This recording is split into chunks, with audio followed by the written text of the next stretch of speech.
Bonjour, je suis Céline du blog Devenir Intuitive. Je suis maman de 2 enfants que je m'efforce d'élever avec mes convictions environnementales et sociétales. Et aujourd'hui, c'est parti pour fabriquer soi-même ses cadeaux de Noël. Ça y est, la saison des fêtes approche et vous souhaitez fabriquer vous-même vos cadeaux de Noël. Vous ne vous sentez pas très à l'aise avec ça, vous n'avez pas trop les outils, vous vous dites j'ai pas trop le temps. Et bien là aujourd'hui, je vais vous montrer que c'est possible, on va prendre le temps de le faire. Finalement, c'est pas si compliqué. Là, on va fabriquer un jouet pour enfants, un jouet en bois. Fabriquer ses cadeaux de Noël, c'est un jeu d'enfant, on va voir ça ensemble aujourd'hui. Donc moi, je sais un petit peu bricoler dans mon quotidien, voilà, j'ai un peu d'outils, mon ami bricole aussi, mais c'est vrai qu'aujourd'hui, je me dis, je préfère me faire accompagner. Donc c'est pour ça que j'ai demandé de l'aide à Alex. Salut à toi. Salut. Merci de m'accueillir du coup, alors dans l'atelier d'un copain du coup, parce que nous on est dans un petit village et en Bretagne et on fait en sorte voilà, de se donner des coups de main comme ça. Donc toi Alex, c'est ton boulot, tu as créé ta société, Fabrication, si je ne me trompe pas. C'est ça. Est-ce que tu peux nous dire un petit peu ce que tu fais De la menuiserie surtout à partir de bois de récupération, c'est un peu mon credo de travailler donc avec des bois qui ont déjà servi, donc réemployer ces bois-là. Et après pour tous les travaux de menuiserie du quotidien qu'on peut trouver à la fois du mobilier, de l'agencement intérieur, de l'agencement extérieur et plein d'autres choses comme ça. L'objectif c'était de travailler sur les cadeaux de Noël, entre les pénuries et un petit peu le désastre écologique de tous les cadeaux de Noël. Ouais. Je me suis dit que c'était intéressant de donner les outils aux gens pour pouvoir fabriquer leurs propres cadeaux. Donc merci à toi d'être venu aujourd'hui. Ouais, c'est cool, merci on va fabriquer d'avoir ça. l'idée là. Moi j'ai 2 louloutes, je me suis dit ça serait pas mal. Qu'est-ce qui me manque dans la panoplie de jouets à la maison? Ce serait des petits lits parce qu'elles adorent jouer avec les bébés. Donc en plus toi t'as réussi à emprunter à tes moustiques le bébé, on a réussi à en choper un pour pouvoir mesurer. Donc la première étape ça va être de faire forcément les plans, de voir un petit peu ce qu'on peut faire, les dimensions, et puis vous voyez bien qu'on va faire avec du matériel de récup. Donc pour découper les pièces, trouver les bons assemblages, tout ça, il va y avoir ce boulot là de préparation avant de pouvoir passer à la découpe et l'assemblage, tout ça. Donc allez, c'est parti. Allez.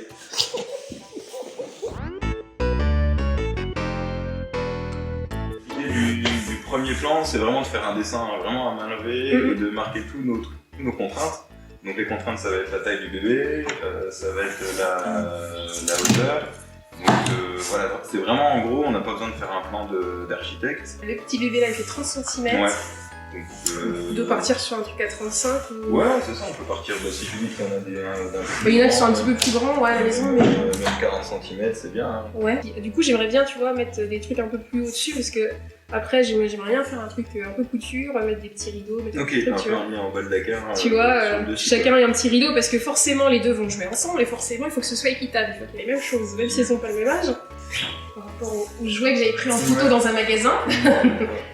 C'est 50 par 28 ou hauteur 48. Ah, c'est la hauteur 48. Ouais, mais en même temps, faire lui ici, lui va être à 10, on va lui laisser 20 cm, lui va être à 30, et avec le bas de la carte, on arrive presque à 50. Ouais, c'est ça. Voilà le petit croquis préparatoire. Et donc on estime le nombre de pièces et puis surtout la dimension de chacune pour pouvoir après trouver ce qu'il nous faut dans la récup.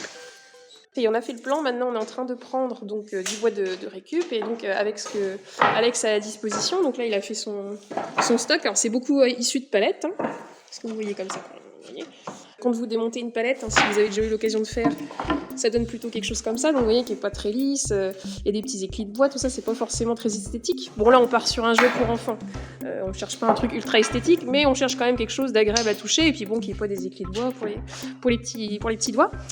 On a une dégauchisseuse raboteuse, hein, tu m'arrêtes Alex si je redis des mais là du coup on arrive à avoir un bois de palette du coup qui est super lisse, qui est super droit, surtout quand on veut faire quelque chose d'équerre quand même, c'est pas gratuit quoi, ça fait quand même plaisir, donc on a quand même un super résultat comme ça.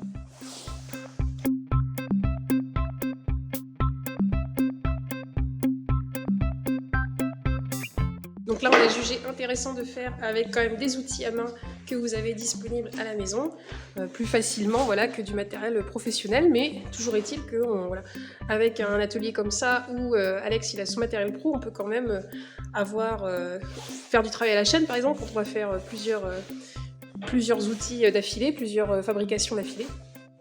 Et puis ça permet aussi de voir comment ça se passe aussi dans un atelier pro.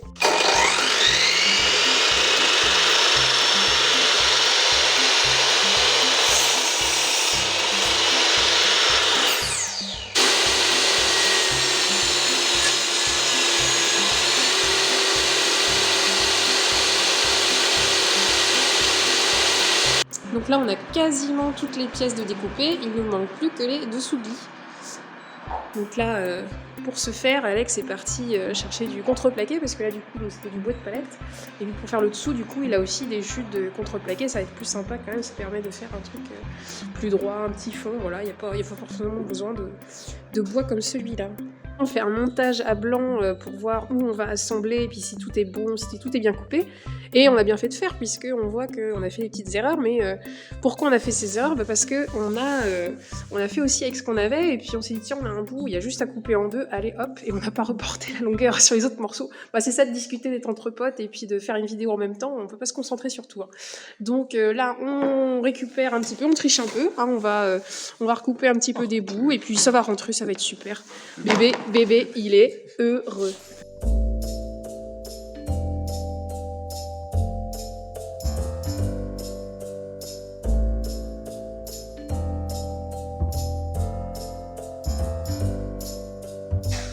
Donc là, on fait l'assemblage du lit, donc on fait bien des pré-trous pour pas abîmer le bois, pour permettre aussi à la vis de bien se mettre, de pas éclater le bois.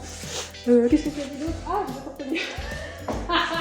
Pour pas éclater le bois, pour bien diriger la vis comme faire des trous droits aussi pour bien. Et pour noyer la tête de vis. Choisir des bonnes vis aussi en fonction de l'épaisseur de votre projet. On n'oublie pas des pinces et des serre-joints pour bien placer les pièces de bois ensemble.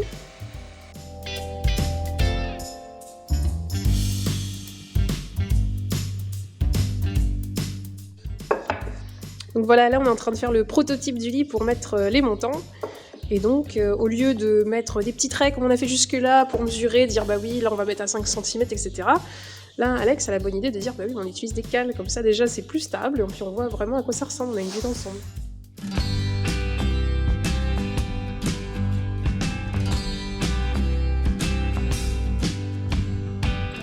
Donc voilà, on a décidé de mettre les vis par l'intérieur, comme ça déjà ça sera beaucoup plus discret quand même, ça sera plus sympa. Et puis vous avez vu, Alex a sorti des mini serre-joints pour enfants, on fait jouer pour enfants, il y a des serre-joints aussi pour enfants.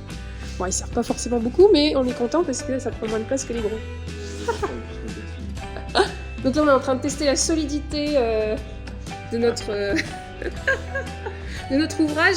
Donc Alex était prête à monter dessus, donc quand même j'ai fait une ronde de tête. Voilà le lit monté, donc bon il reste beaucoup de finition, il reste, je voudrais faire une petite échelle, j'ai de la couture à faire, mais voilà dans l'ensemble, voilà ce qu'on a réalisé en une petite matinée avec Alex, enfin très tranquillement, hein, en discutant, lui m'a montré un petit peu tout son univers dans l'atelier, tous les outils. Donc j'ai appris plein de choses, plein de termes techniques, je pourrais vous en reparler un petit peu après. Donc voilà, on met une deuxième vis du coup pour bien consolider. Tu m'as dit pour le contrebalancement. Contreventement, oh là là. Moi ça balance toujours, c'est le côté musical, ça balance. Donc en tout cas voilà, si jamais c'est poussé d'un côté, l'autre vis va permettre de renforcer. Et donc vous avez vu aussi, j'avais pas montré tout à l'heure, on a choisi de visser ici dans le bois dans ce sens-là et pas sur le bout ici, ça aurait été peut-être plus esthétique, mais en même temps, si on vise dans le bout, comment tu m'as dit? Dans le bois de boue, voilà. Du coup, c'est beaucoup moins solide. C'est mieux de visser dans cette partie-là. Donc voilà, moi, c'est des petits points techniques que je n'aurais pas su en faisant par moi-même à la maison. Merci beaucoup, Alex. Merci pour ton coup de main. C'est super chouette. Salut! Merci d'avoir regardé cette vidéo. Abonnez-vous, faites un pouce bleu.